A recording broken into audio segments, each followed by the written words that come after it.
Et nous revoilà. Bonjour, bonjour Sylvain d'abord, Bonjour.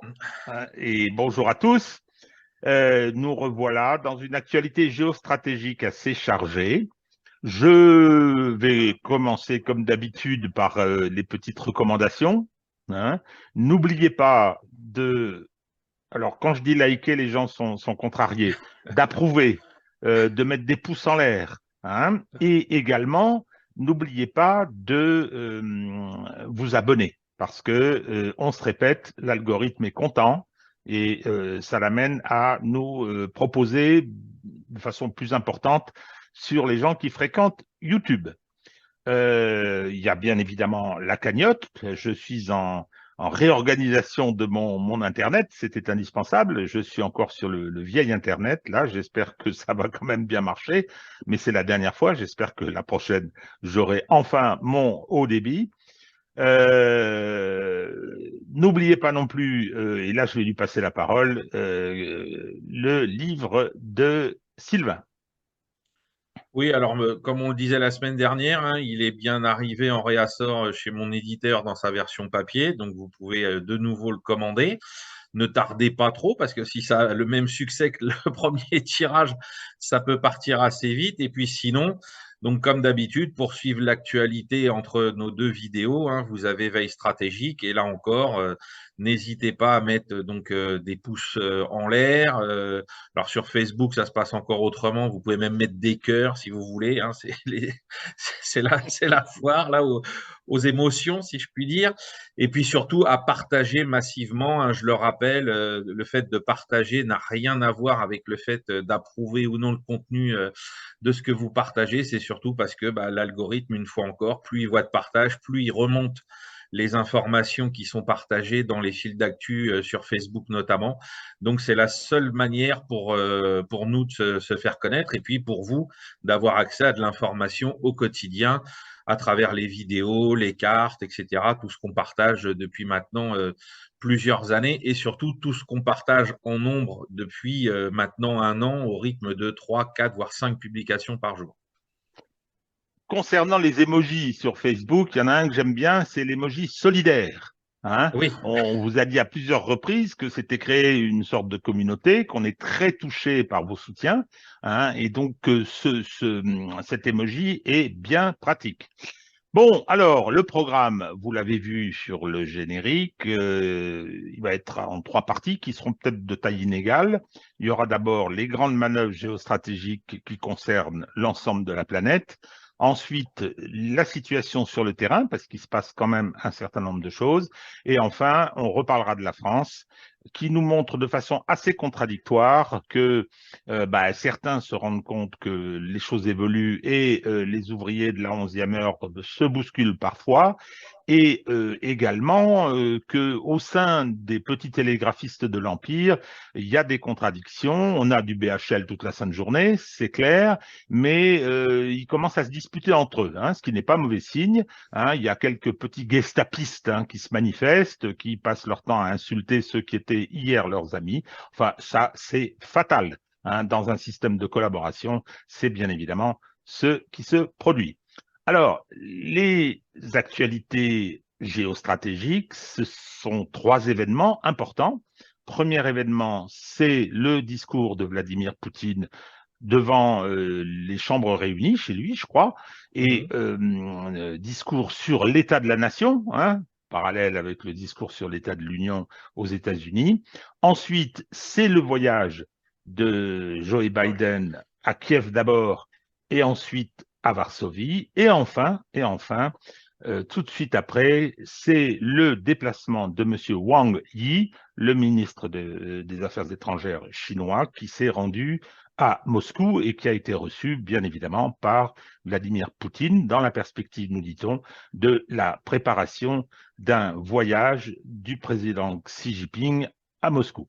Alors, concernant le discours de Vladimir Poutine, je vais passer la parole à Sylvain qui l'a d'abord regardé, je crois, hein, Oui. et ensuite lu attentivement. Alors, on t'écoute, Sylvain. Alors, comme tu viens de le rappeler, c'est d'abord un discours qui est là pour faire le point de la situation de la Fédération de Russie pour ses habitants. hein, et donc c'est pour ça qu'ils se déroulent devant leurs représentants, leur représentation nationale, comme on dirait pour nous Français, et qu'ils s'adressent d'abord à eux, hein, parce que j'ai entendu ou lu des commentaires où certains s'étonnaient, ah bah tiens, ils parlent pas beaucoup de l'Ukraine, etc. Effectivement, sur l'heure 45, je crois que dure le discours, l'Ukraine n'est pas le centre du monde, hein, y compris du monde de la Fédération de Russie, hein, même si c'est un enjeu très important aujourd'hui.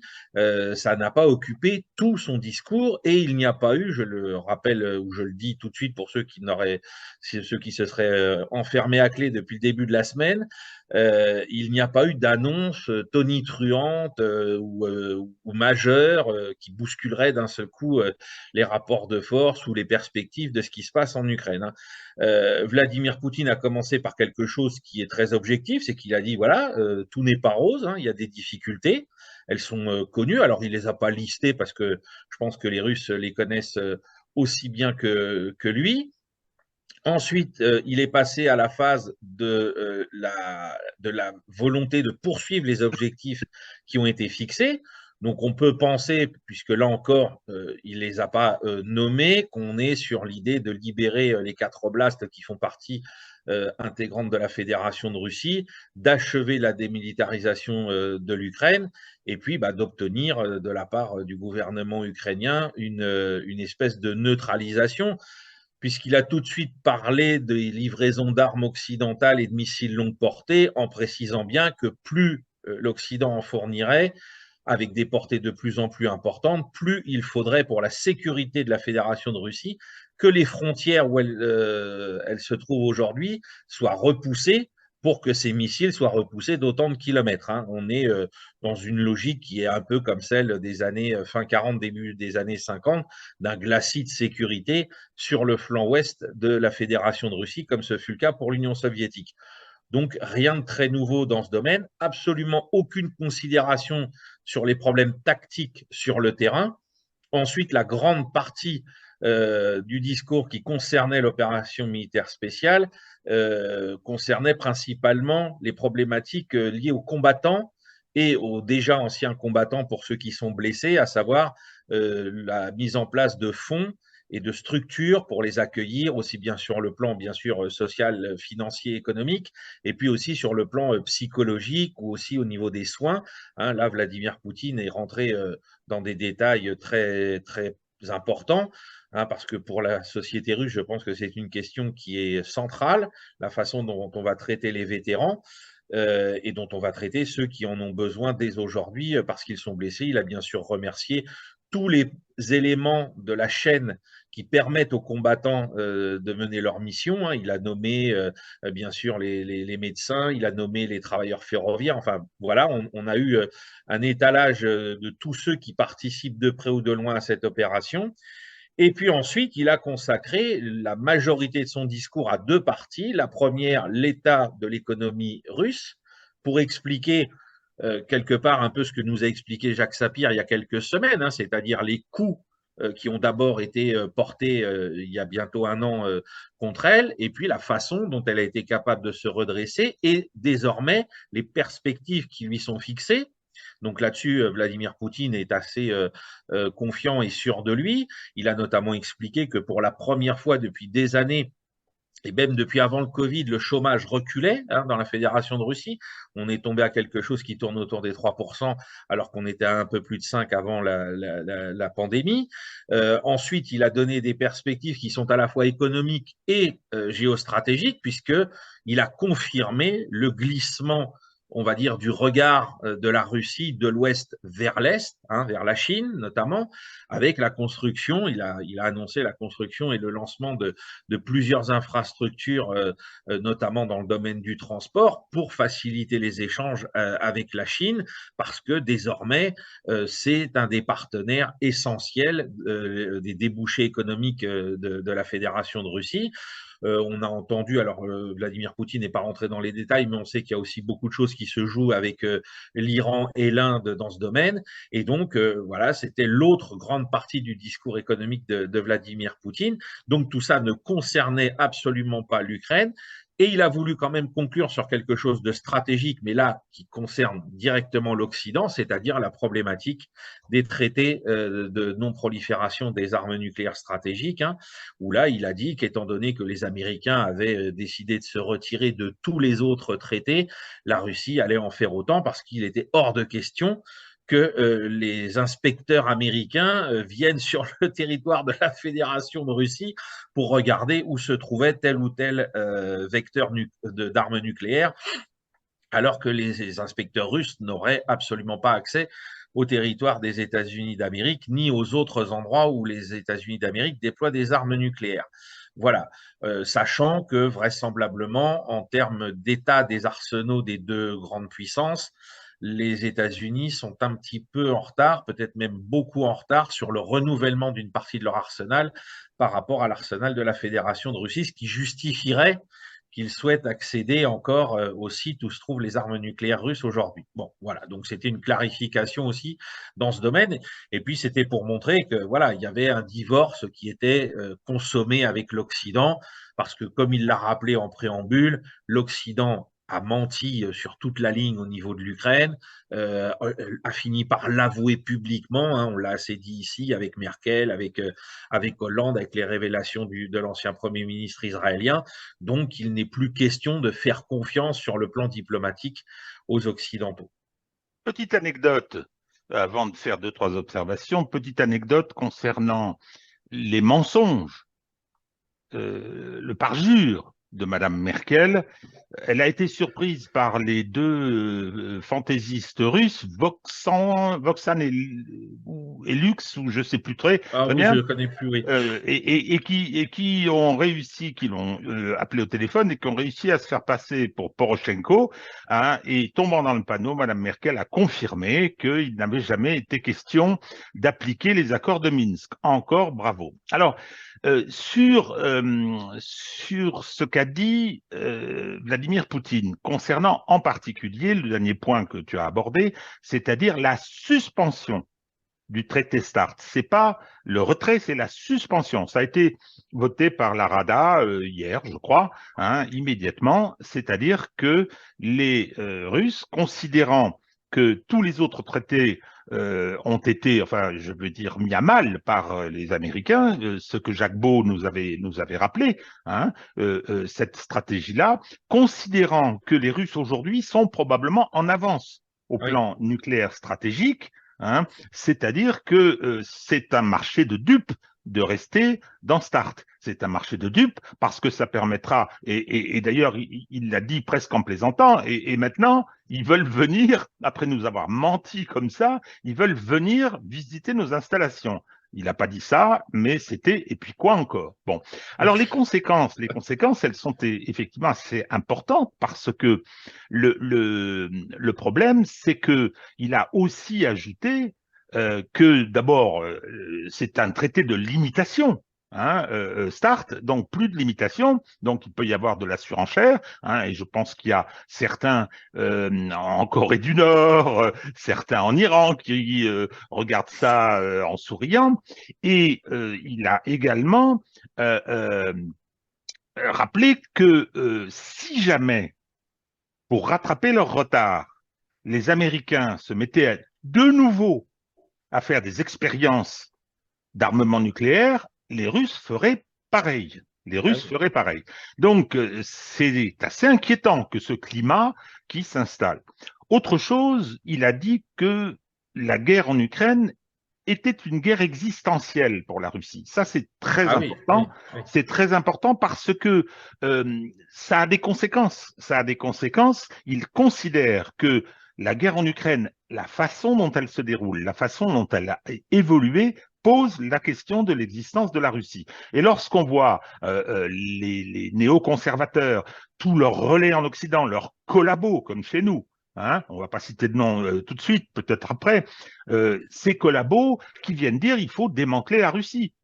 Quand on entend ce que disent les Polonais, ce que disent les Baltes, Il faut, enfin, c'est le discours que tenait Hitler sur les Juifs, hein, il faut empêcher le Russe de nuire. Donc, effectivement, on s'aperçoit que cette notion existentielle est importante, et ceux qui, en Occident, disent, ah ben non, comment se sent-il agressé comme ça? Eh ben, je veux dire, il faut arrêter de dire des bêtises. Oui, on a d'ailleurs dans ce domaine, je crois que c'est la première ministre estonienne qui a ajouté qu'il faudrait rééduquer Oui, les Russes pour les empêcher de nuire à l'avenir. Des notions qui sont enfin, au-delà de toute raison. ben non, mais qui nous renvoie aux années 30. Les, Ah les oui, oui, fameuses oui, sœurs mais pas ombres, très hein, les fameuses raisonnable du sœurs coup. ombres. Hein. Oui, c'est Donc, ça. ben oui, on ne pensait pas qu'on les verrait réactiver de cette façon-là. Non. Alors, les conséquences de tout ça, c'est la fermeté du discours de Vladimir Poutine, et c'est également la confirmation du pivot vers l'Asie. Hein, du Ah oui, pivot vers l'Asie, c'est fini. C'est-à-dire que l'Europe a perdu la Russie. oui. Hein, et la Russie a perdu l'Europe aussi, d'ailleurs, hein, c'est Oui, réciproque, aussi, oui. mais c'est terminé. C'est terminé, et je pense que c'est quand même assez grave parce que ça, c'est un enjeu civilisationnel. Alors, il a dit d'autres choses, bon, certaines qui m'ont fait plaisir. Hein, il est revenu sur ses oligarques. Il a Ah dit, oui, ah il a oui, dit à la chute de l'Union soviétique, hein, un certain nombre de personnes qui étaient souvent des dirigeants du parti du PCUS, hein, se sont jetées, ça hein, n'a jamais et été une école de vertu, hein. je ne sais pas, à cette époque sûrement, mais auparavant, probablement si. Toujours est-il qu'il a dit, se sont jetés sur les biens qui appartenaient à l'État. Il y avait une richesse latente colossale dans un pays qui était quand même un pays industriel développé. Eh bien, vous êtes enrichi, vous avez placé votre argent à l'étranger. Hein. Si vous revenez, si vous réinvestissez chez nous, si vous révélez être de vrais patriotes, et tout sera pardonné. Sinon, on vous prendra tout. Et Oui, décidez ah pas de oui, revenir. Hein. ah Donc oui, oui, ça, oui. je pense que effectivement, ce petit discours en direction des oligarques était assez intéressant. Donc voilà un petit peu pour ce qui concerne le discours de Poutine sur l'état de sa nation. Les messages forts, il y en a un autre, moi, que j'ai retenu, c'est celui sur l'éducation. Hein, Ah oui, oui. c'est un pays qui a des problèmes démographiques, on le sait, comme énormément de pays aussi en Occident. Hein, je pense à l'Allemagne en particulier. Eh bien, il est indispensable de mettre en place un énorme effort sur l'éducation. Ce qui est resté finalement de l'Union soviétique, et au sein des pays socialistes c'était pareil, c'était que l'éducation était une priorité nationale. Donc ce sont des pays où le niveau éducationnel est resté finalement d'un certain niveau. Donc ils ont décidé de remettre l'effort et de remettre tout ça en chantier, et c'est assez impressionnant. Et surtout, lorsqu'on voit chez nous, au sein Ah de oui. l'Occident collectif, ce qui est devenu le niveau éducationnel. Et hier, il y avait une espèce de télescopage terrible, hein, avec la tragédie de Saint-Jean-de-Luz, avec les balbutiements du monsieur qui nous sert de ministre de l'Éducation nationale. C'était consternant. On sait très bien que le niveau s'est effondré chez nous. Hein, que Ah c'est oui. une tragédie nationale, hein, et moyennant quoi, on voyait où se situait la différence. Ça, c'est quelque chose de tout à fait essentiel. Donc voilà, est-ce que tu vois d'autres choses Non, globalement, c'est les points forts effectivement de ce discours. Et puis, c'est vraiment l'acte final, on va dire, du divorce avec l'Europe de l'Ouest et puis même les États-Unis qui, alors, resteront, je pense, toujours un partenaire diplomatique incontournable. Mais pour nous, Union européenne et Européens de l'Ouest, c'est vraiment la fin, hein, c'est terminé. Et comme je l'annonce depuis maintenant quelques mois, le jour du règlement de la guerre en Ukraine, peut-être que les Américains, même probablement les Américains, seront liés d'une manière ou d'une autre à ce règlement, mais l'Europe, elle, sera, enfin l'Union européenne sera complètement absente. et ce sera entièrement à cause de sa soumission aux États-Unis, hein, parce qu'elle n'a pas été capable. Quand on nous dit cette crise a renforcé l'OTAN, cette crise a renforcé ci, etc., ça aurait été effectivement pour des gens qui sont de sincères pro-européens, hein, je ne nie pas que ce soit quelque chose de louable, ça aurait pu être une occasion de se saisir de cette crise pour faire valoir une autre voie. Hein. C'est d'ailleurs ce que réclament des gens comme Arnaud Klarsfeld, hein. C'est ce qu'il reproche à l'UE, c'est de ne pas avoir su tenir cette promesse. Mais là, on n'a pas tenu du tout la bonne partie du manche et on s'est retrouvé complètement à la traîne des États-Unis, complètement soumis. Et ce ne sont pas les simagrées d'Emmanuel Macron qui ont changé quelque chose. Je pense que ça a même aggravé ça. On le voit encore avec les déclarations de Mme Mélanie, hein, qui a trahi, encore une fois, très rapidement une majorité de ses électeurs en allant se coucher littéralement à Kiev, hein, hier, pour dire tout le bien qu'elle pensait de M. Zelensky et de son gouvernement à la fois corrompu et dictatorial. Bon, voilà, c'est triste. Et d'ailleurs, on a vu même les échos au sein de certaines formations politiques en France. Chez On en nous, mais reparlera tout à l'heure. on va Voilà. on va en dire un petit mot. Alors, j'en profite pour dire que l'appréciation positive que l'on a du discours de Vladimir Poutine, positive par rapport à son pays.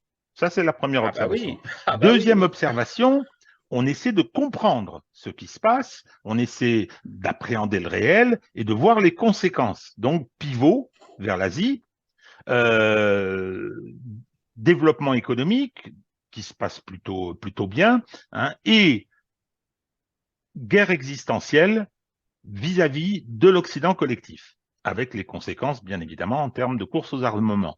Donc, on apprécie ça positivement, non pas parce que on est pro-russe, c'est l'affaire des Russes. Je veux dire, ce pivot vers l'Asie, nous, on est obligé de constater que la Russie a quitté l'Europe, hein, et donc que la Russie nous a quittés, et on pense que c'est une mauvaise chose pour notre Ah pays. oui, Hein. On oui. reste sur les positions du général de Gaulle et de son petit-fils que tout un tas de journalistes passent leur temps à insulter. Hein. On pense que c'est malheureusement une faute qui a été commise et Ah que oui. on peut espérer, mais aujourd'hui, on est un peu pessimiste qu'un jour les liens puissent se renouer. Alors, euh, deuxième événement, c'est le voyage de Joe Biden à Kiev. Alors, pourquoi souris-tu? Ou ris-tu? Parce que c'est Oh bah quasiment. c'est pas parce que quand c'est quand on connaît les conditions préalables à ce voyage. Voilà, alors, tu me prends l'anecdote Je te ou l'enlève de la bouche. l'observation, tu me l'enlèves de la bouche.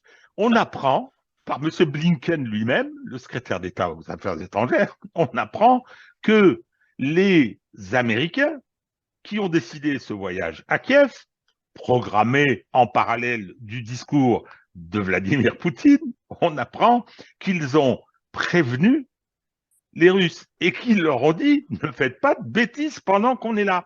Donc, nous avons l'Ukraine qui est en train d'écraser l'armée russe. Nous avons Zelensky qui est aux portes de Moscou et qui sera au Kremlin demain. Nous avons BHL partout disant on va reconquérir la Crimée, etc. On a tout ce discours délirant sur la victoire inéluctable de l'Ukraine et on apprend que le président des États-Unis, la première puissance du monde, demande à la Russie l'autorisation d'aller à Kiev. C'est phénoménal. Je Le suis chef désolé. du monde libre. Le Le chef du chef monde du monde libre. libre demande l'autorisation à la Russie d'aller à Kiev.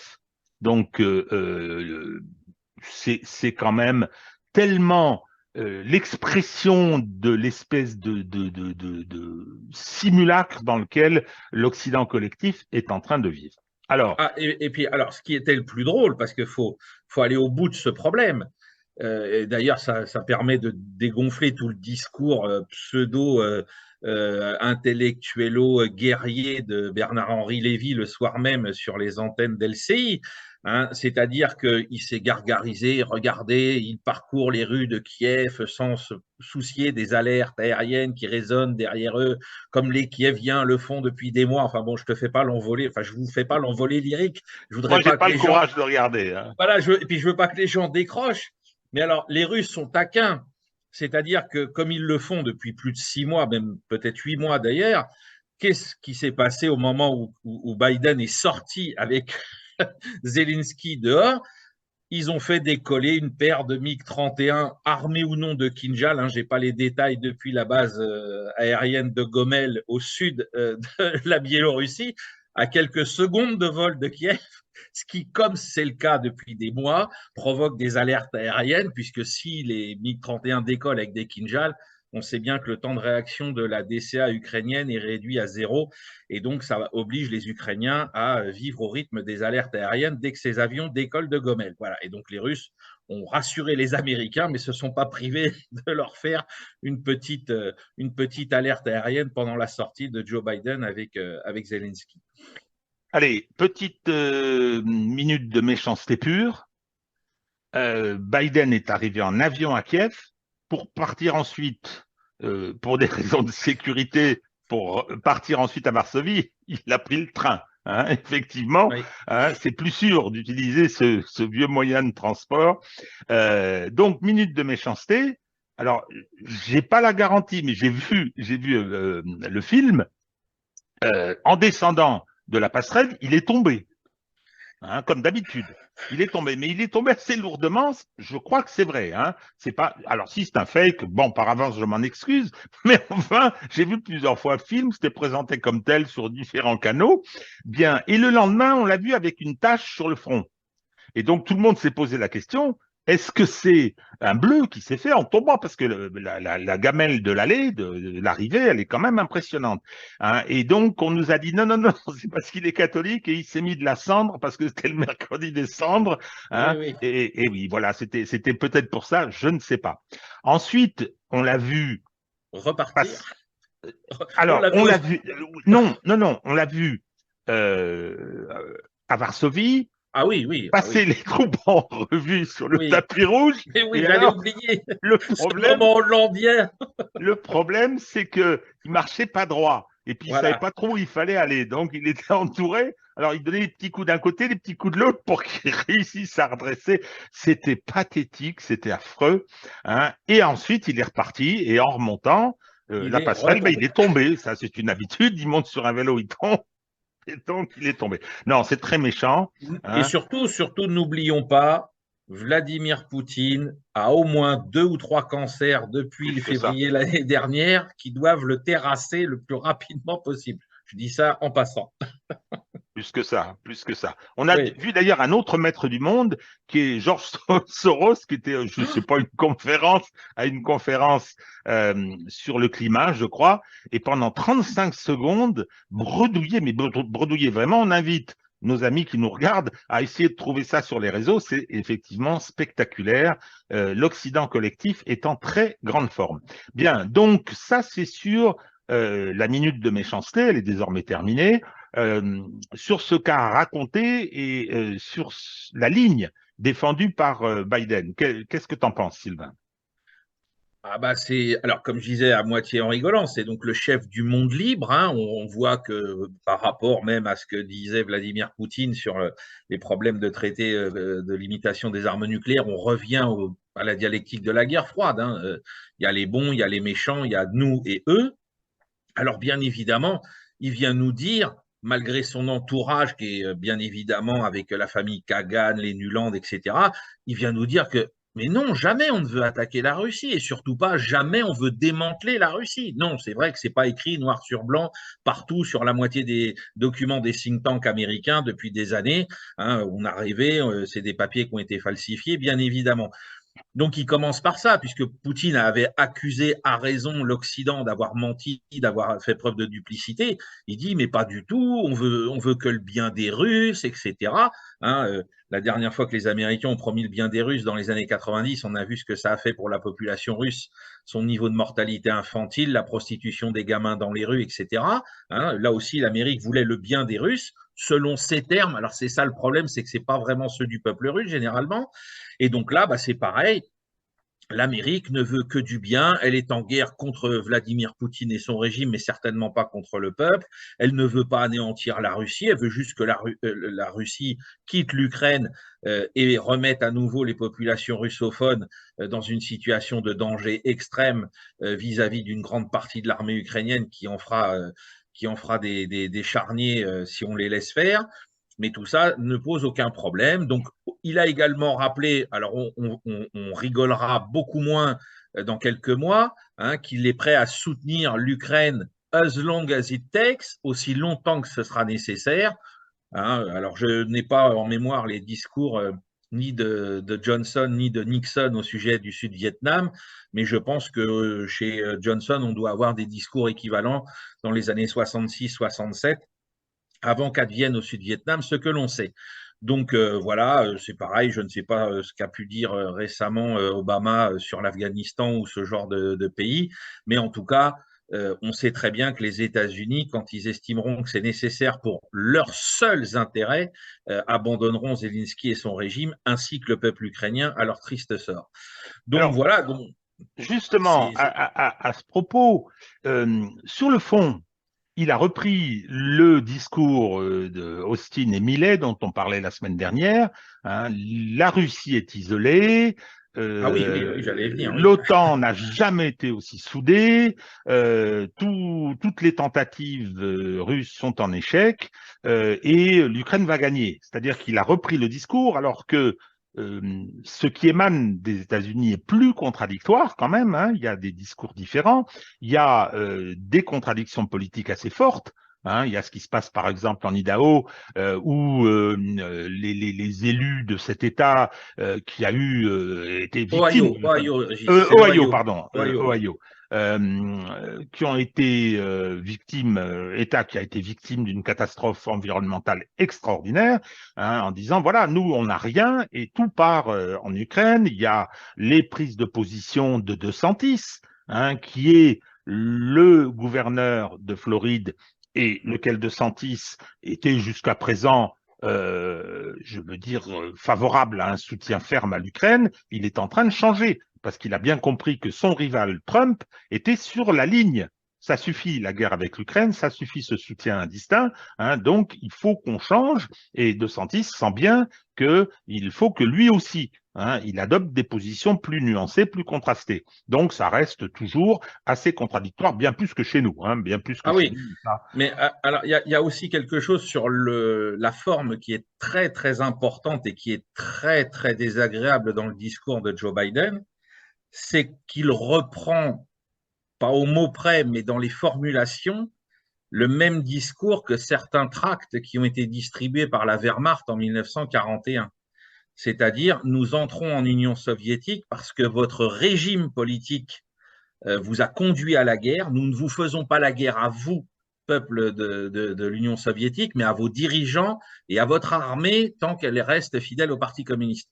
Donc ça, c'est très grave, c'est très très grave, parce que ça veut dire que, alors bien sûr, hein, pour nous occidentaux qui avons une mémoire de tout ça qui est très éparse, voire nulle, on s'en rend pas compte, mais en Russie, ça a eu un grand impact parce que les gens n'ont pas la même mémoire que nous, surtout sur ces choses-là, hein, surtout en ce moment.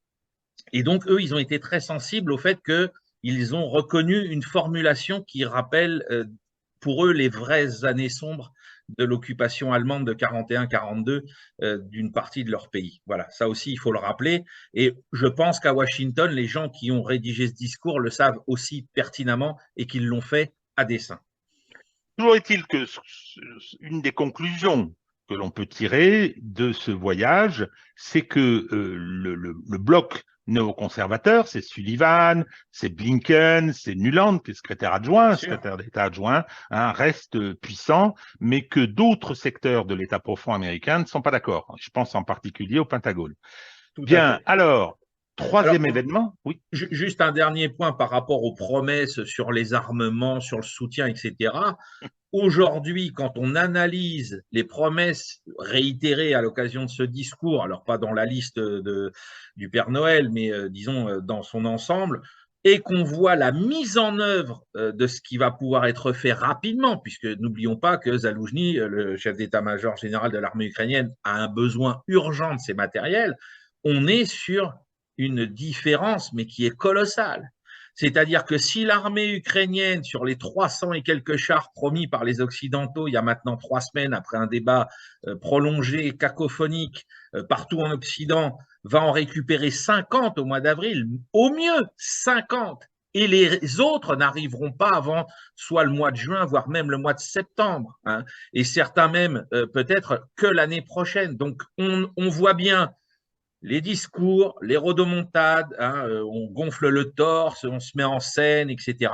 Et puis la réalité derrière, qui reste pathétique à la hauteur des capacités industrielles et des États-Unis et de l'Europe occidentale, et qui, une fois encore, vont faire croire au peuple ukrainien et à son armée des choses qui ne sont tout simplement pas possibles. Voilà, il ne faut pas l'oublier parce que la conséquence finale de ces discours, c'est qu'à la fin, l'armée ukrainienne, dans 2 mois, au mieux, elle aura 50 chars de plus pour un front de 700 à 800 kilomètres. Voilà la réalité qu'il ne faut pas oublier de rappeler. Alors, dernier événement géostratégique, j'utilise ce terme, c'est le voyage de M. Wang Yi, le ministre des Affaires étrangères chinois, qui est quelqu'un de très haut dans la hiérarchie, qui est venu à Moscou, qui a été reçu en grande pompe, il faut dire les choses comme elles Ah oui. sont. L'entretien avec Vladimir Poutine, enfin une partie de l'entretien a été filmé, avec la traduction simultanée, accueil très chaleureux de Lavrov, donc c'était en grande pompe. Alors, ce qui était effectivement amusant, je vais dire quelque chose, tu sais ce que je vais dire, Sylvain, c'est comment Monsieur Bernard Guetta, qui fut journaliste, etc., et qui est aujourd'hui parlementaire européen. Hein, il a Oui. été recyclé par Emmanuel Macron, c'est un grand, grand spécialiste. Donc, pour lui, la Chine et la Russie ont des rapports qui sont dictés par l'Occident. C'est Ah l'Occident qui oui. décide. Et en particulier M. Guetta, parce que Voilà. M. Guetta, il donne des conseils à Xi Jinping. Hein. Voilà ce qu'il nous dit. La Chine doit menacer Poutine d'en faire un homme seul sur la scène internationale en venant à condamner l'agression commise contre l'Ukraine. Elle peut aussi causer de graves dommages à l'économie russe en n'achetant plus le pétrole que l'Europe a mis sous embargo. Donc, monsieur Guetta dit, mais attendez, qu'est-ce que vous attendez les Chinois? Vous devez condamner Poutine. Hein, ça fait 1 an que ça dure. Il y a eu la fameuse déclaration du 4 février 2022, déclaration commune, hein, et puis vous allez arrêter d'acheter du pétrole russe. Non mais sans blague. Mais qui sont ces gens? Mais qui sont ces gens qui se permettent de dire ça, hein, je vais dire, à un peuple immense, hein, et dirigé par un homme qui est un chef d'État de très grande envergure. Alors, effectivement, on a vu un certain nombre de déclarations qui ont été faites, en particulier M. Wang Yi est venu dire, mais attendez, M. Blinken me dit, comme Guetta, hein, Monsieur Blinken, sauf que lui, Blinken, il est secrétaire d'État aux Affaires étrangères des États-Unis, me dit vous ne devez pas vendre d'armes létales à la Russie, c'est une ligne rouge.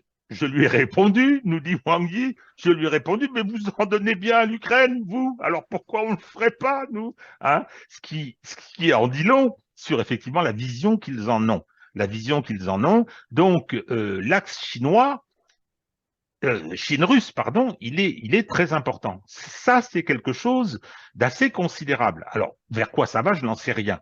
Je n'en sais rien, mais clairement, y compris parce que les États-Unis, qui viennent donner des ordres, ne donnez pas d'armes, nous dit Blinken, ont le chef d'état-major de leur marine qui a dit en 2025, on sera en guerre avec les Chinois. Hein. Faut qu'ils se préparent, hein, les Chinois, parce qu'on arrive. Hein, il y a Madame Pelosi qui est venue faire sa provocation, etc. Et donc, ils s'imaginent que les Chinois n'en tiennent pas compte. les Chinois sont probablement dans une dynamique de partenariat avec la Russie, y Bien compris sûr, peut-être avec une dimension militaire. L'Organisation de probablement. coopération de Shanghai, dont ils sont les deux piliers, commence à prendre une tournure de coopération militaire. Donc, il est probable qu'un axe Russie-Chine, dont on a vu quand même la manifestation maintenant depuis un an, s'est constitué. Donc, Ah oui, oui. alors voilà, ça moi, je considère que c'est un événement considérable. Euh, Xi Jinping est annoncé comme faisant un voyage à Moscou au mois de mars, paraît-il. Oui. Hein. Alors après, il y a des problèmes d'agenda, mais ça en dit long. Ça en dit long sur cette réalité. Sans oublier ce que tu nous disais tout à l'heure, l'Inde et l'Iran. Ah bah, oui, oui, oui. Alors l'Iran, parce qu'on sait qu'aujourd'hui, il y a à nouveau une intense activité aérienne et maritime entre la Russie et l'Iran, hein, et notamment beaucoup d'avions cargo qui arrivent sur les aéroports russes. Alors on ne sait pas quelles sont les cargaisons, donc c'est donc qu'il y a quelque chose de probablement sensible et militaire derrière tout ça. On pense que les Russes vont finir par leur céder des Sukhoi 35 qui étaient d'abord destinés à l'Égypte de mémoire. Donc voilà, le partenariat sur le plan militaire se poursuit avec Téhéran. Et puis, de l'autre côté, il ne faut pas oublier l'Inde, hein, c'est quand même la troisième grande force de ce jeu diplomatique, où effectivement, on sait que l'Inde n'a aucune confiance dans les États-Unis, qu'elle est prête, malgré ses différends séculaires avec la Chine, à les mettre sous l'été noir pour pouvoir profiter de la situation justement de cet embargo pétrolier européen sur le pétrole russe pour sa propre économie, d'abord pour la consommation intérieure, mais aussi pour nous le revendre avec un petit bonus à la clé pour elle, et qui se prépare, je pense, elle aussi, à mettre en place des accords de longue durée et peut-être même avec la Chine à finir par régler les différends qui les occupent au Ladakh. Donc on est face à une recomposition effectivement un basculement du monde vers l'Asie, dans lequel toutes les grandes puissances asiatiques vont participer. Et je pense qu'on verra à terme, faut en tout cas l'espérer pour leur indépendance nationale, à la fois le Japon et la Corée du Sud prendre d'autres positions que celles d'un alignement servile sur Washington, hein, parce que eux connaissent aussi leurs voisins depuis très longtemps, leurs différends avec la Chine ne datent pas d'hier, et donc je pense qu'ils ont eux aussi envie de reprendre une part des rênes de leur destinée nationale pour arriver à vivre en harmonie avec leurs grands voisins chinois, et que bah, dans cette dynamique, les Indiens peuvent suivre.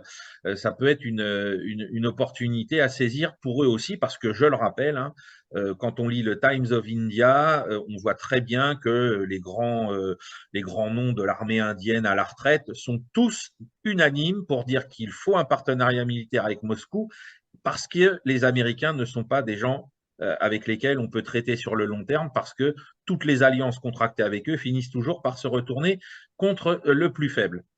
Et comme Donc, d'habitude, les Américains qui ne doutent de rien, au travers de leur presse, la presse officielle, dans le New York Times et d'autres, ou le Washington Post, on commence à voir des articles sur la meilleure façon de virer Moody, qui oui, est renouvelable l'année prochaine, en 2024. Excellente idée, excellente façon d'expliquer aux Indiens qu'il faut écouter ce que disent les Américains. Les Américains ont réussi au Pakistan à un changement de Premier ministre, mais parce que ça s'est passé au sein de la Chambre, hein, du Congrès. Mais là, c'est autre chose. Là, c'est autre chose. Ce sera au travers des élections. Et surtout, si les Américains arrivent avec leurs gros doigts et leurs gros sabots. Gros doigts, c'est l'expression qu'on donne à la Réunion, hein, oui. pour dire que c'est une opération gros doigts, c'est tout ça est téléphoné. Eh bien, je pense que, comme d'habitude, ils ont une telle difficulté à imaginer ce qu'est l'autre, parce que ça, c'est très occidental. Hein. Penser l'autre, penser celui qui est en face, celui avec lequel éventuellement on va s'affronter, c'est une énorme difficulté, hein, avec un soubassement séculaire de racisme aussi. Hein. Ah oui, oui, bien sûr. J'insiste sur le fait que le changement de régime au Pakistan a abouti d'un point de vue pratique, hein, c'est-à-dire qu'on a réussi à avoir un nouveau Premier ministre pro-américain à la tête du gouvernement pakistanais. Par contre, en termes de paix civile, on est loin d'un résultat probant, hein, c'est-à-dire que maintenant, depuis presque un an, puisque ça a eu lieu en mars l'année dernière, il y a un véritable chaos qui s'installe dans la vie de tous les jours pour les Pakistanais, hein. On a des groupes armés pro-djihadistes qui ont été introduits vraisemblablement ou aidés par les Américains pour venir semer la zizanie, hein. On a les fidèles de l'ancien Premier ministre qui sont très nombreux, qui ont pris la rue à plusieurs reprises. Il y a eu des affrontements, il y a eu des morts. Enfin bref, le Pakistan n'est pas du tout en état de stabilité intérieure depuis ces événements-là qui, je le rappelle, donc remontent à environ, oui, c'est 11 mois de mémoire, c'était en mars dernier, hein. Donc, une fois encore, les Américains ont fait quelque chose qui n'a pas amélioré la situation du Pakistan. Alors, on vient de faire le tour du monde, hein, non pas Oui, en 80 jours, même pas en 80 non, minutes. Hein. non. On va revenir au théâtre ukrainien et on attend de toi, Sylvain, que tu nous donnes quelques éclaircissements sur une situation qui a l'air un peu figée, un peu confuse. Oui, alors on va tout de suite passer. Il faut que tu actives le partage d'écran, Régis, Ah, alors, où est-ce que pour je que vais je trouver puisse ça? montrer la Partager les carte. options. Hop, tous les participants. Non, non, Ah, bon. ça fonctionne pas. Ah non, il y a un petit souci. Il me dit que l'animateur a désactivé. Partager l'écran. Moi, je peux, oui, mais ça, je veux pas. C'est pas moi qui dois partager. Ah, bon, bah alors on va avoir un petit problème avec les. Attends, bouge pas. avec- Un participant, plusieurs participants peuvent. Voilà, maintenant c'est bon. Et voilà, Bon, voilà. voilà. Alors, est-ce que tout le monde voit la carte là? C'est bon? Non, c'est moi, Non? la, Ah, voilà, ça y est. la voilà. Alors, donc on va, enfin, donc effectivement, on est sur une situation qui s'est figée depuis 15 jours, hein, qu'on a inspecté la carte pour la dernière fois. Alors, on va commencer par le secteur, comme d'habitude, entre guillemets, le plus calme, puisque dépourvu d'opérations terrestres d'envergure, donc c'est-à-dire l'embouchure du Dniepr sur le secteur de Kherson, hein.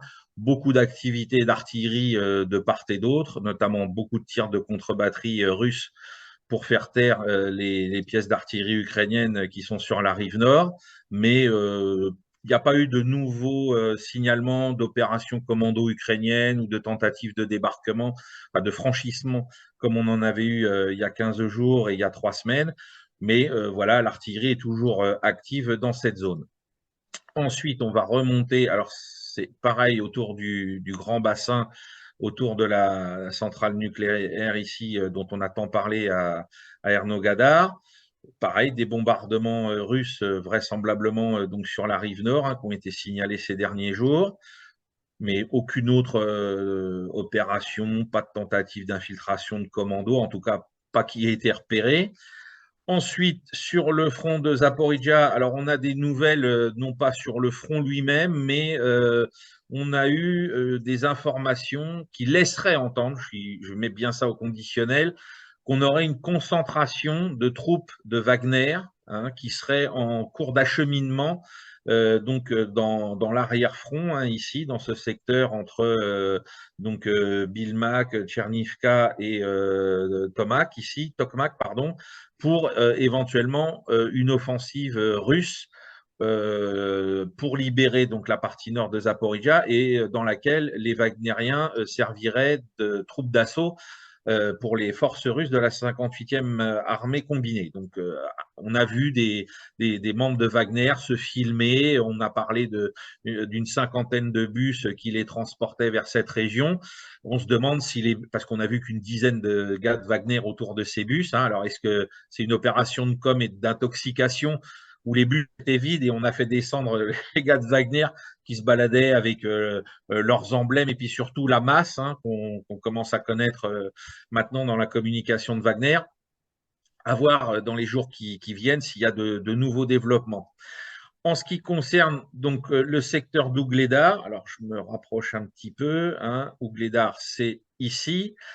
Le front a changé. On a eu des combats d'une intensité vraiment très, très importante ces 15 derniers jours, en plus de ceux qui avaient déjà eu lieu dans les 15 jours précédents. Donc là, ça fait à peu près un mois que la 155e brigade d'infanterie de marine, enfin de fusiliers marins, pardon, du Pacifique russe, plus des troupes de la République populaire de Donetsk, essayent de prendre Ougledar.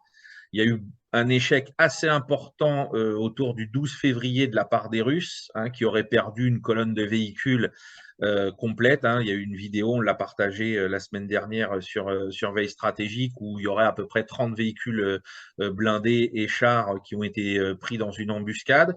Ils ont été ralentis par un champ de mines, et puis ensuite l'artillerie ukrainienne guidée par des drones n'a fait qu'une bouchée de la colonne. Alors bien évidemment, on nous a dit ça y est, l'armée russe sait plus se battre, ils sont mauvais, bon voilà, comme d'habitude, hein, un échec tactique égale toute l'armée est achetée à la poubelle. Hein, si on en disait autant des échecs tactiques de l'armée ukrainienne, ça ferait longtemps qu'elle serait elle aussi battue. Donc aujourd'hui, les combats se poursuivent, ils sont toujours, semble-t-il, hein, j'ai encore publié hier sur Veille Stratégique une vidéo où on nous montre des fusiliers marins en train de se battre, si j'ai bien compris la localisation, dans ce secteur-là, c'est-à-dire en bas de la zone résidentielle qui se trouve ici, hein, donc pas dans Ougledar même. Certaines personnes me demandent pourquoi les Russes ne rasent-ils pas la ville, parce que vraisemblablement, les dernières informations qu'on avait, alors elles datent d'il y a 10 jours, c'est que la ville comptait encore 1400 habitants il y a 10 jours. Donc, est-ce qu'ils ont tous été évacués ou pas? Est-ce qu'ils servent ou non de bouclier humain? C'est très flou de savoir ce qui se passe, sinon que les combats ne baissent pas d'intensité dans ce secteur. Alors, le point opératif qui est intéressant, c'est que l'intensité des combats dans cette zone et la volonté pour les Ukrainiens de conserver le contrôle d'Ougledar les a contraints à déployer, enfin à redéployer 2 brigades d'artillerie complètes dans la zone pour appuyer les défenseurs. Ces 2 brigades étaient autrefois, enfin précédemment, pardon, stationnées dans le secteur de Bakhmout. Donc peut-être que les Russes s'acharnent-ils là, non pas seulement pour se dire on va prendre Ougledar et comme je l'avais expliqué, percer pour encercler les unités ukrainiennes qui sont ici, mais aussi pour attirer des réserves loin de Bakhmout pour permettre à Wagner de prendre Bakhmout ou d'encercler Bakhmout plus rapidement. C'est pareil, on a des combats toujours ici très denses dans la zone de Marinka. Hein, pareil, ça a fluctué. Hein, les Russes avaient réussi à prendre pied ici. Ils ont été repoussés de l'autre côté, donc de cet axe qui fait un axe nord-sud et qui coupe la ville en deux. On n'a pas eu une réactivation de ce secteur depuis quelques jours, mais les échanges d'artillerie restent forts. Et puis, vous voyez ici, s'il y a une petite Kalachnikov, c'est qu'on nous signale encore dans la journée des combats dans ce secteur, mais rien qui ne modifie le rapport de force sur le plan opératif. Pareil dans le secteur au nord de Donetsk. Hein, ce qu'il faut signaler, parce que ça aussi c'est important de le dire, c'est que lors de la visite de Joe Biden à Kiev, les Américains ont demandé à ce que les Russes ne fassent pas entre guillemets de bêtises. Hein. Par contre, l'artillerie ukrainienne, elle, s'est déchaînée sur la ville de Donetsk au même moment et a frappé encore une fois plusieurs quartiers complètement dénués d'intérêt militaire et plusieurs civils l'ont payé de leur vie ou ont été blessés. Hein, bien évidemment, ça, dans la presse occidentale, c'est perte et profit comme d'habitude. Donc c'est pareil, au nord d'Avdivka, on a encore des combats qui se déroulent dans ce secteur hein, pour essayer de couper la route numéro 20 ici. Quand on remonte, alors on s'attend à ce que d'autres opérations se déclenchent au nord pour fermer ici le secteur de Toretsk hein, et de la ville de New York, mais pour le moment, pas d'activation particulière. Là, on arrive donc ici, c'est Bakhmout, hein, vous voyez. Tout le secteur sud de Bakhmout semble assez calme. Alors, je dis bien assez calme par rapport à ce qui s'y déroulait les semaines précédentes. Hein, on va agrandir un petit peu. Ici, on a la route 32 hein, qui sert toujours d'axe principal de ravitaillement et d'acheminement des renforts. Les Wagnériens l'avaient coupé un temps, mais la semaine dernière, on a eu une contre-attaque donc qui est passée sur toute la zone là, ici, qui a repoussé les forces de Wagner. Et vraisemblablement, ça a été facilité par le fait que les Wagnériens ont redéployé la majorité de leurs réserves sur le flanc nord de Bakhmout. Puisque là, par contre, sur le flanc nord, hein, la dernière fois, quand on discutait, Krasnaora était encore aux mains des Ukrainiens. Blaoudatné peut-être était à peine tombé entre les mains des Russes. Enfin bref, les Russes ont largement avancé dans ce secteur. Et aujourd'hui, on considère que le village ici, c'est Biorivka, est tombé et que les combats se déroulent maintenant dans cette zone-là. Ce qui veut dire que les Ukrainiens n'ont vraiment plus que deux axes routiers, hein, cette petite route ici, qui mène directement au cœur de Chassoviar, et la route 32 pour s'approvisionner, évacuer les blessés et acheminer d'éventuels renforts.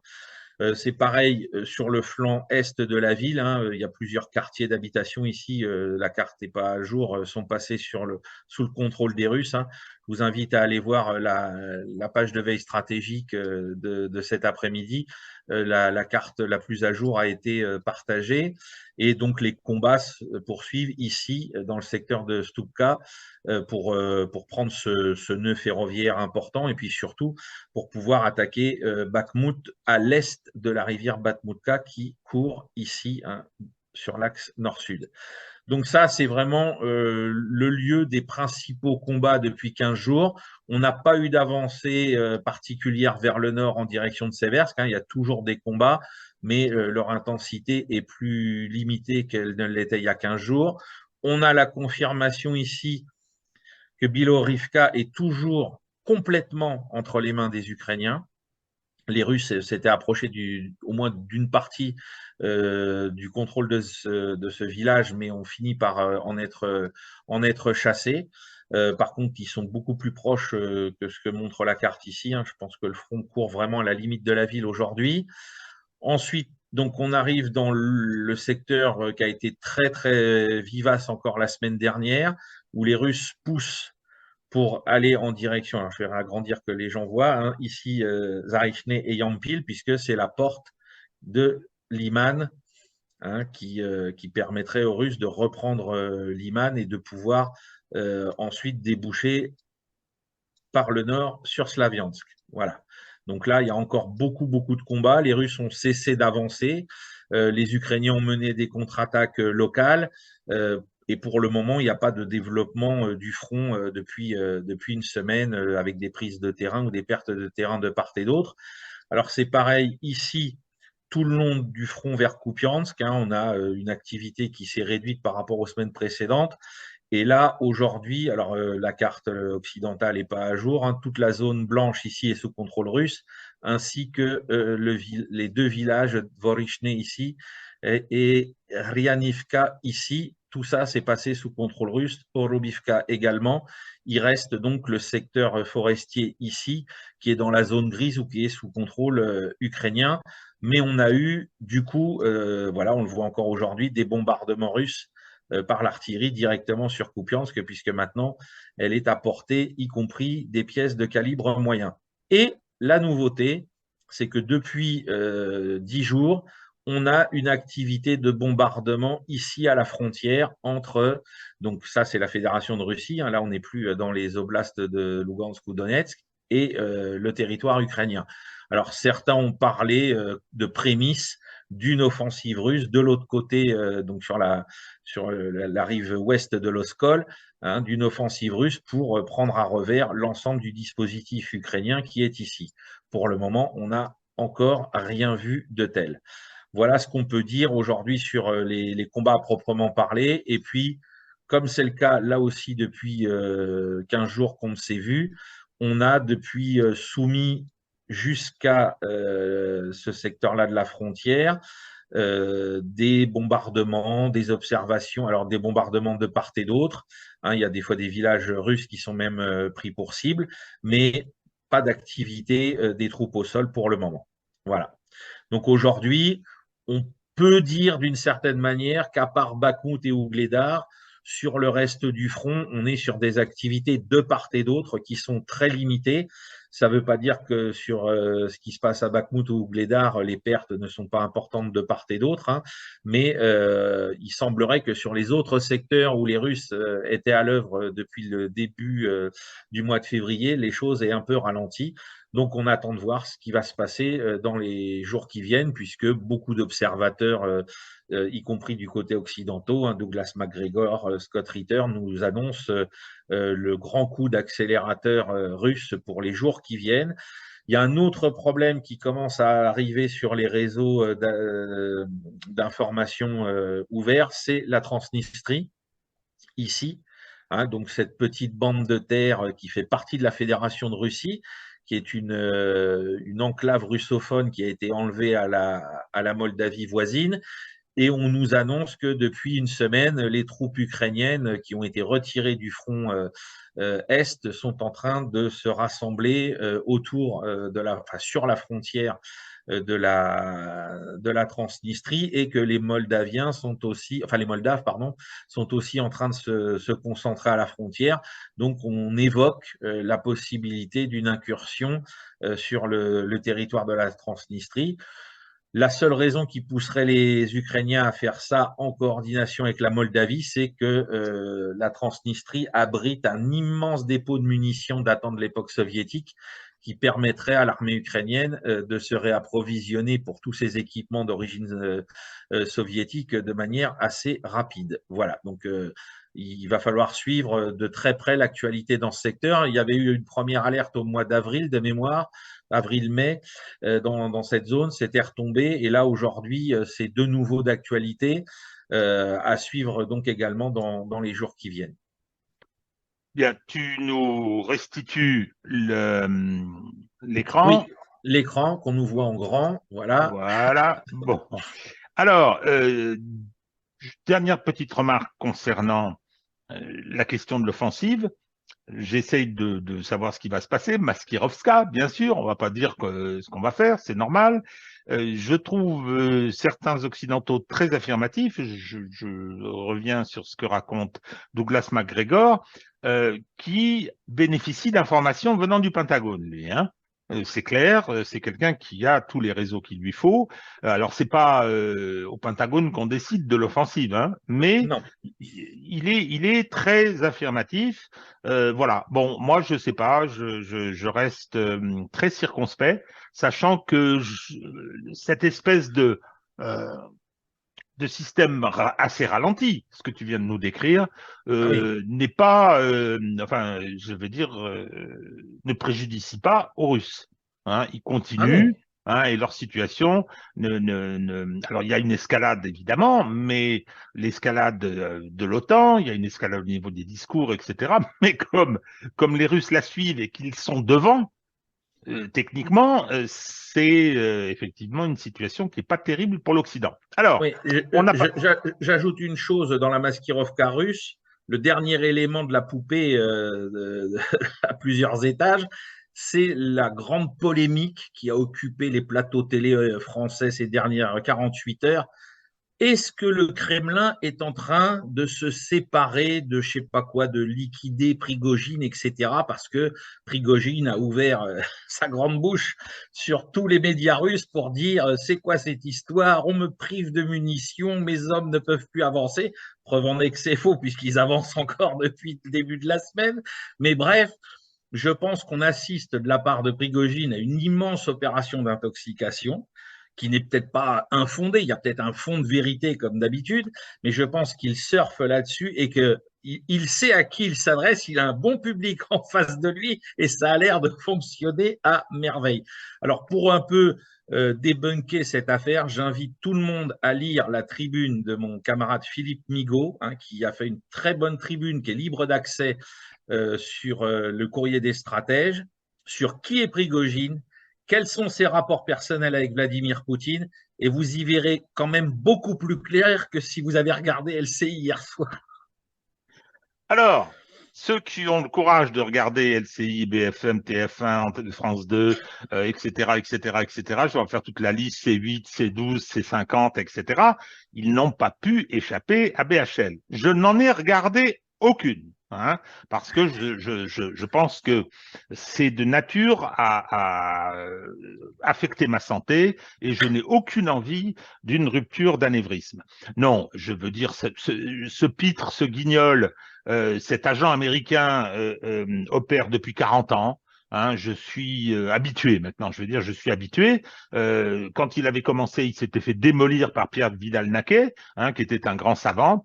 Eh ben, tout le monde a oublié Pierre Vidal-Naquet et BHL est toujours là. Donc, ok, j'ai compris. Ça raconte mon pays et je ne suis pas très fier de ce que ça raconte. Alors, pour te donner du baume au cœur, nous avons les chiffres des premières entrées du film. Mais comme d'habitude, oui. 8 personnes dans 2 salles à Paris hier pour la première séance. Voilà. Alors, c'est risible, sinon que pour financer ce film, il y a 300 000 € d'argent public qui lui a été accordé. Hein, c'est ça la catastrophe. Et tous les journalistes sont là, ils lui déroulent Ferrari sur CNews, Salamé sur le service public, mon service public, celui que je paye, etc., etc. Je ferai juste une petite remarque double.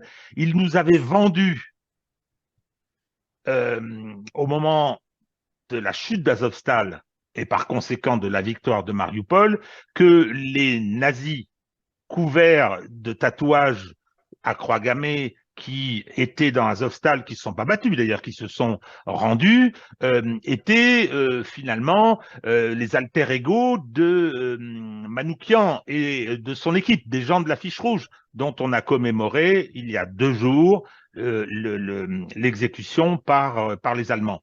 Donc c'était ignoble.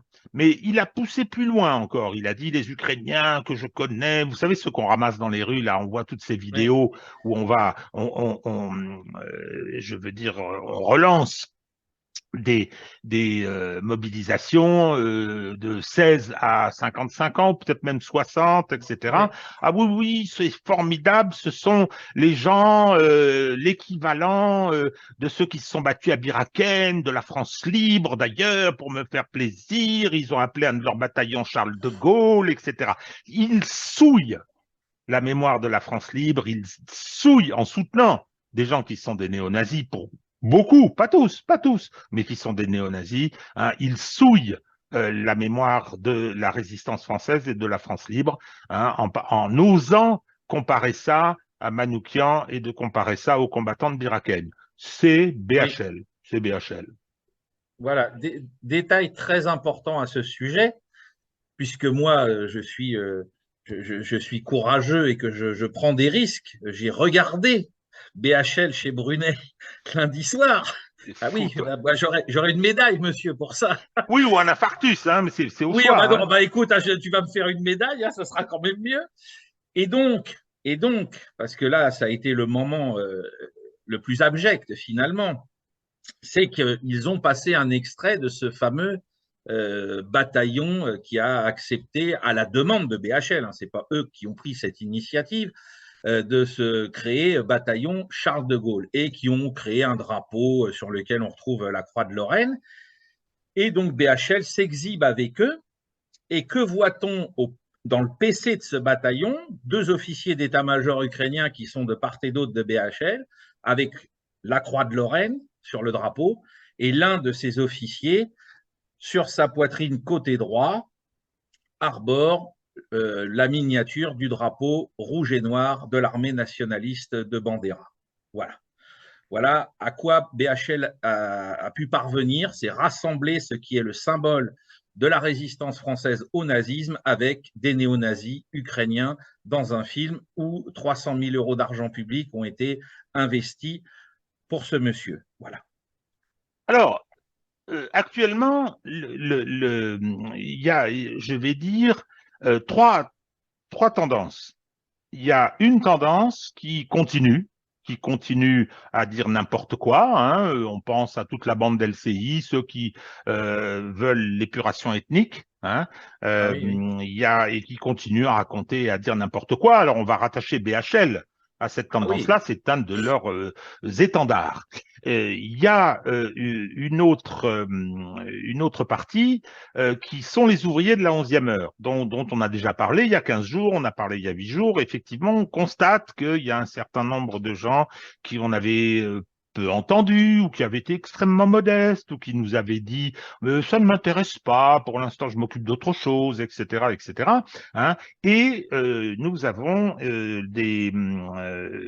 ces gens-là qui commencent à pointer et à dire que le discours, le récit, je ne veux pas dire narratif parce que je vais encore me faire engueuler, hein, le discours, le récit n'est pas tout à fait le bon, qu'est-ce qu'on a essayé de nous faire et tout. Tu citais l'autre jour l'émission de Front Populaire sur Sud Radio. Donc, moi, je pense que c'est positif. C'est positif que cela commence à changer. Le problème, c'est qu'il y a une contrepartie. Il y a une contrepartie qui est une contrepartie politique. Il y a une contrepartie politique, c'est-à-dire qu'il y a des gens, des experts, il y a des historiens, des intellectuels qui disent attendez, attendez, qu'est-ce qu'on nous a raconté? Emmanuel Todd, Michel Onfray, qui commencent à développer un autre discours. Mais dans le champ politique et syndical, c'est la catastrophe. Ah oui, oui. J'ai vu passer un communiqué intersyndical de tous les syndicats, CGT, FSU, CFDT, etc., qui était le discours qu'aurait pu tenir Madame Nuland. Mhm. Hein, c'est-à-dire présentant l'Ukraine comme une démocratie sans aucun reproche, donc nous présentant le peuple ukrainien comme dressé comme un seul homme contre quasiment les fascistes russes, c'est assez abject.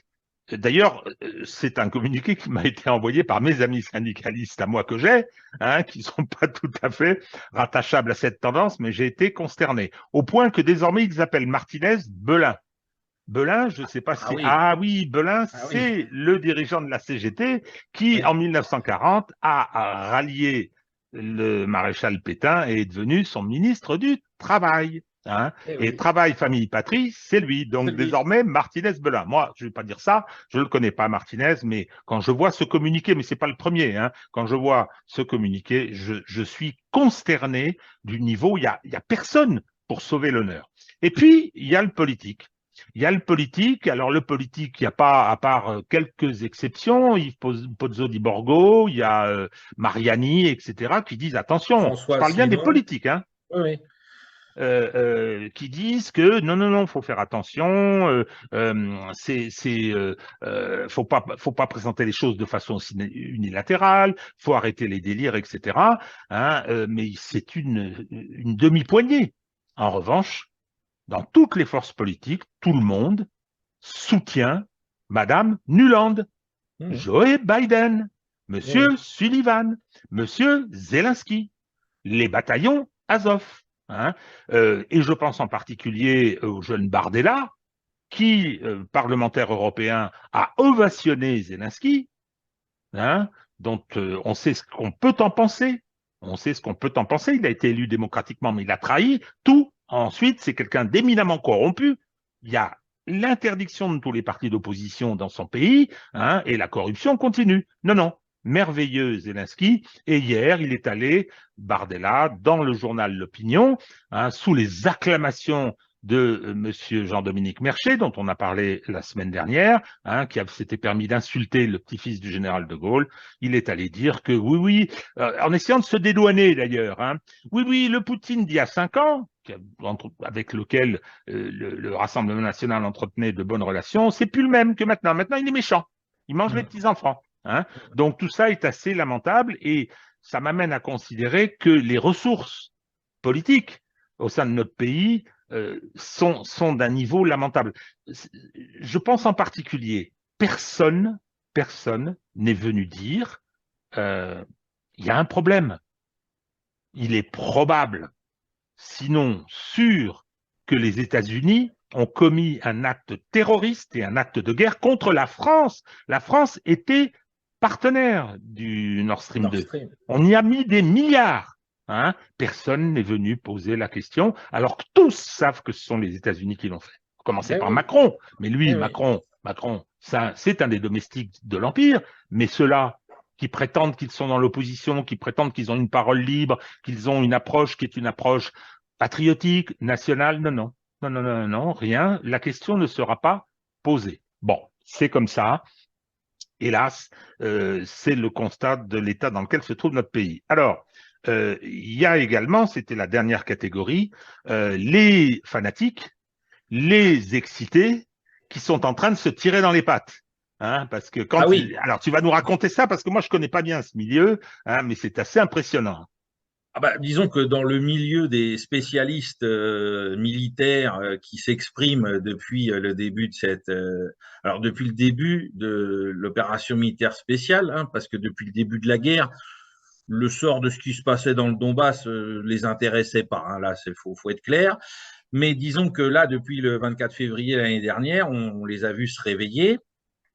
Pas tous, mais on a notamment Cédric Mass hein, qui a pris fait et cause à travers ses déclarations dans les médias, sur son blog, etc., sur Twitter. Il se fait le porte-parole, ni plus ni moins, de la famille Kagan, hein, parce qu'il reprend tous les éléments de langage de l'Institute for the Study of War sans aucune mise en perspective, etc. Et puis surtout, toute personne qui ne pense pas comme lui est automatiquement voué aux gémonies, à l'enfer, etc. Enfin bon, bref. Alors, il s'en est pris à nous, hein, bien sûr, hein, ça fait partie du jeu. Il s'est ridiculisé cet été en faisant quelque chose de minable qu'on a relevé, c'est-à-dire qu'il avait lancé un tweet pour son mariage et sa liste de mariage en mettant le hashtag Ukraine. Bon, Il comme avait si fait la souffrance des Ukrainiens. une cagnotte Voilà, sous le parrainage du hashtag Ukraine. Ukraine. Voilà, bon, C'est c'était. plus que minable, mais enfin bon. Voilà. Alors, il avait vite supprimé son tweet hein, parce que c'était pas très glorieux. Et puis, cette semaine, au début de la semaine, on a eu l'apparition dans Marianne de l'interview de notre camarade Benoît Bihan, hein, qui, comme tout le monde le sait, est notre ami, hein, qui Wikipédia est là pour le prouver, hein, Régis. Alors, Après, je vais ajouter une chose. C'est que tout ça se passe dans la proximité, c'est-à-dire qu'il a été interviewé dans Marianne, mais il a oui. été interviewé par mon neveu. Ah oui, bah, c'est un complot. Ah bah là, Ah, c'est attention, tout un de suite. complot. Cédric Mass, Voilà. l'auteur de l'article, de Eh oui, l'interview, c'est mon neveu, c'est le fils de ma sœur. Oh là là là, mon Dieu, quelle voilà. horreur. Hein, C'est non, ça. non, Et en c'est plus, il est d'origine russe. absolument, En absolument. plus. Oh là, oui, oui, bien sûr. Voilà. C'est foutu. C'est foutu. Donc, Mais Benoît. attention, hein, son arrière-grand-père a été fusillé par les bolcheviks. Hein. Oui, voilà. Enfin bon, on ne sait jamais. Des fois que ce soit juste les Russes. Donc, Benoît Bihan a été interviewé parce qu'il vient de publier, on en a parlé déjà une fois, un excellent ouvrage avec Jean Lopez d'entretien sur l'art opératif. Et donc, on lui a demandé, à l'aune de ses connaissances sur ce domaine, comment il analysait la situation militaire en Ukraine. Et donc, il a tenu un discours qui est à peu près équivalent à ce que nous pouvons dire, hein, à savoir qu'il ne voit pas comment ça peut se terminer soit par l'effondrement de l'armée ukrainienne et une victoire franche des Russes, soit par un scénario de fixation du front et un règlement diplomatique, entre guillemets, à la coréenne. Hein, donc, ni plus ni moins. Et là, M. Mass lui est tombé dessus, mais alors, c'était d'une violence et d'une bêtise absolument crasse. Hein.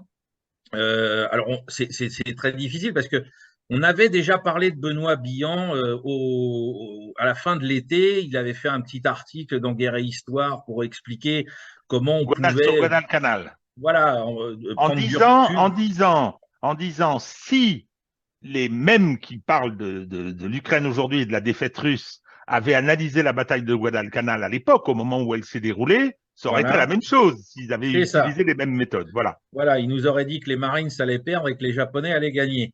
Et alors, à l'époque, quand on avait rigolé de ça tous les deux, méchamment comme d'habitude, on avait notamment Michel Goya qui était venu nous dire ah, mais, ils n'ont rien compris à l'article, Benoît Bihan, c'est un de mes amis, quand on était à Guerre et Histoire, etc.